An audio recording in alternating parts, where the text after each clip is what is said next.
Welcome to Kanishka IAS. రీసెంట్గా India's got latent షోలో రణ్వీర్ అనే అతను చేసిన కామెంట్స్ అగైన్ ఆర్టికల్ 19ని మళ్ళీ న్యూస్లోకి తీసుకొచ్చాయి. సో మనందరికీ తెలుసు ఆర్టికల్ 19 అనేది మనకు చాలా చాలా important article about fundamental rights.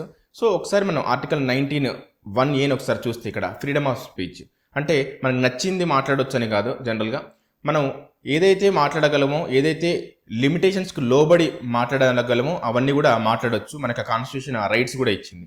కాకపోతే ఇక్కడ ఏంటి అంటే దీనిపైన కొన్ని రిస్ట్రిక్షన్స్ కూడా ఉన్నాయి 19(2)లో.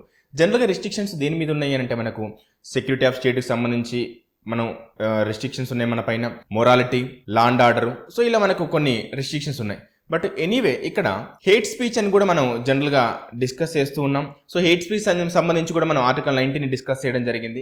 ఎనీవే ఫ్రీడమ్ ఆఫ్ స్పీచ్ అంటే మనకు ఇష్టం వచ్చినట్టు మాట్లాడడం కాదు, కొన్ని రిస్ట్రిక్షన్స్ కూడా ఉంటాయని చెప్పేసి మనకు తెలుసు. అయితే ఇక్కడ ఈ రణ్వీర్ చేసిన కామెంట్స్ జనరల్గా చూస్తే ఇక్కడ అసలు ఏ కేటగిరీ కిందకి వస్తాయి అంటే జనరల్గా అఫ్కోర్స్ మొరాలిటీ కిందకి వస్తాయి. మనం ఏం మాట్లాడుతున్నాం, ఎలా మాట్లాడుతున్నాము, దేని గురించి కామెంట్ చేస్తున్నాం అని కూడా చాలా చాలా ఇంపార్టెంట్. అయితే ఇక్కడ మనకు ఫండమెంటల్ డ్యూటీస్ కూడా ఉన్నాయి. ఇక్కడ మనం జనరల్గా ఏంటి అని అంటే ఏదైనా రిలీజియస్ సంబంధించిన కామెంట్స్ కానీ ఇష్టం వచ్చినట్టు మాట్లాడకూడదు, వాళ్ళని కించపరిచే విధంగా, లేకపోతే ఉమెన్కి సంబంధించినవి కూడా ఏవైతే ఉన్నాయో మనకు వాళ్ళ డీసెన్సీని వైలేట్ చేసేలాగా మనం మాట్లాడకూడదు. అఫ్కోర్స్ ఇది ఒక సిటిజన్గా ఇది ఒక డ్యూటీ కూడా. కాకపోతే ఇతను చేసిన కామెంట్స్ జనరల్గా ఇక్కడ ఏంటి అని అంటే మళ్ళీ ఒక చర్చకు దారితీసినాయి.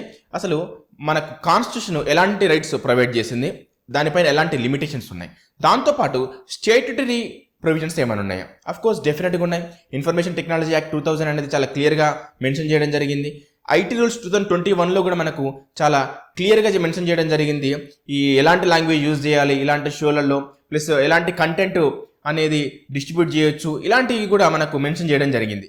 సో ఎనీవే ఇక్కడ మనకు కాన్స్టిట్యూషనల్ ప్రొవిజన్స్, స్టేటరీ ప్రొవిజన్స్ ఉన్నా కూడా స్టిల్ ఒక లాకినే ఉంది. అదేంటి అని అంటే దాన్ని క్లియర్గా డిస్క్రైబ్ చేయకపోవడం. అసలు ఎలాంటి భాష యూజ్ చేస్తున్నారు, ఆ భాష అనేది నిజంగా ప్రజెంట్ ఉన్న సొసైటీలో ఎలాంటి ఇంపాక్ట్ చూపిస్తుంది అనేది చాలా చాలా ఇంపార్టెంట్. దీన్ని ఎక్కడా కూడా క్లియర్గా డిస్క్రైబ్ చేయలేదు. సో ఇక్కడ ఏంటి అంటే జనరల్గా ప్రతి దాంట్లో లాలో మనకు చూస్తే కొన్ని లొసుగులు అనేది కనబడతాయి. ఈ లొసుగులను చూపించి వీళ్ళు ఈజీగా తప్పించుకోవచ్చు.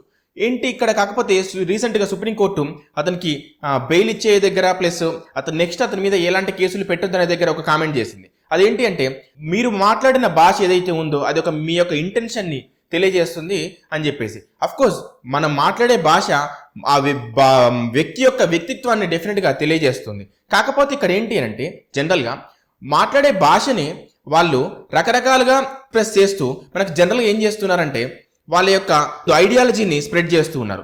కొన్నిసార్లు అది ఏమవుతుంది అని అంటే చాలా తీవ్రమైన ఇంపాక్ట్ చూపిస్తుంది పిల్లలపైన, యూత్ పైన. ఇది మనం చాలా సందర్భాల్లో చూస్తూనే ఉన్నాం, చాలా సందర్భాల్లో వింటూనే ఉన్నాం. కాకపోతే ఇక్కడ ఏం జరుగుతుందంటే ఈ లాలో ఉన్న లొసుగులతోటి చాలా మంది తప్పించుకుంటున్నారు. సో అందువల్ల ఇక్కడ ఏంటి అంటే స్ట్రింజెంట్ లాస్ తీసుకురావడం చాలా చాలా ఇంపార్టెంట్. అఫ్కోర్స్ ఇక్కడ మనకు దీనికి సంబంధించిన ప్రీవియస్ జడ్జిమెంట్స్ కూడా ఉన్నాయి, సుప్రీంకోర్టు జడ్జిమెంట్స్. అయినా కూడా స్టిల్ చాలా మంది ఇలాంటి కామెంట్స్ చేస్తూ ఉన్నారు. వాళ్ళ మీద పెద్ద శిక్ష కూడా ఉండట్లేదు. కొన్ని రోజుల్లో మనం ఇదంతా మర్చిపోతాం, వాళ్ళు మళ్ళీ రెగ్యులర్గా లైఫ్లోకి వచ్చేసి స్టార్ట్ చేస్తూ ఉన్నారు. ఎనీవే ఇక్కడ మనకు ఐటీ రూల్స్ 2021 కానివ్వండి, లేకపోతే ఇన్ఫర్మేషన్ టెక్నాలజీ యాక్ట్ 2000 కానివ్వండి, దాని కింద మన ఐటీ రూల్స్ మనకు ఇష్యూ చేయడం జరిగింది గవర్నమెంట్ కూడా. దాంతోపాటు మనకు ఆర్టికల్ 19 ఏదైతే ఉందో, అఫ్కోర్స్ ఇక్కడ ఆర్టికల్ 19లో కూడా రిస్ట్రిక్షన్స్ క్లియర్గా ఏమీ మనకు డిఫైన్ చేయలేదు, కొన్ని వర్డ్స్ మాత్రమే మెన్షన్ చేయడం జరిగింది. నేను మీకు చెప్పినట్టు security of state, morality, decency ఇలాంటి వర్డ్స్ మాత్రమే మెన్షన్ చేయడం జరిగింది.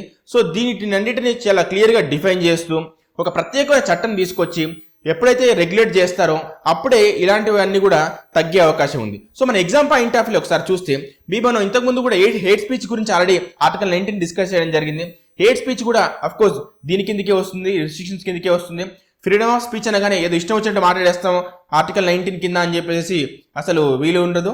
అఫ్కోర్స్ మనకు హేట్ స్పీచ్ కూడా దీని కింద డిస్కస్ చేసాం. అలాగే ఇలాంటి లాంగ్వేజ్ ఏదైతే యూజ్ చేస్తారో అలాంటివి కూడా మనకు ఇక్కడ అబ్సిన్ లాంగ్వేజ్ని కూడా కంట్రోల్ చేయాల్సిన అవకాశం అయితే డెఫినెట్గా ఉంది.